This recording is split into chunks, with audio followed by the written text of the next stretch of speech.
আপনারা দেখছি সাল আর মিন্ট মার্ক গুলিয়ে ফেলছেন।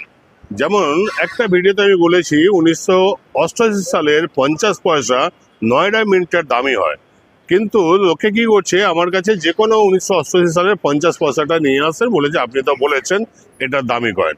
আমি সেটা বলিনি। 1988 সালের নয়ডা মিন্টের 50 পয়সাটার দাম হয়, অন্য মিন্টগুলোর বেশি দাম হয় না। তো আজকে আপনাদেরকে চারখানা 1 টাকার কয়েন বলে দিচ্ছি, যে কয়েনগুলোতে কোনো মিন্ট মার্ক দেখতে হবে না, শুধু ওই সালগুলো হলেই নিয়ে চলে যাবেন যে কোনো ডিলারের কাছে। আর সেই 4টে কয়েনগুলো হলো 1950 সালের 1 টাকা, 1954 সালের 1 টাকা, আর 3 নম্বর কয়েনটি হলো 1970 সালের 1 টাকা, আর শেষ বাট নট লিস্ট কয়েনটি হলো 1962 সালের 1 টাকা।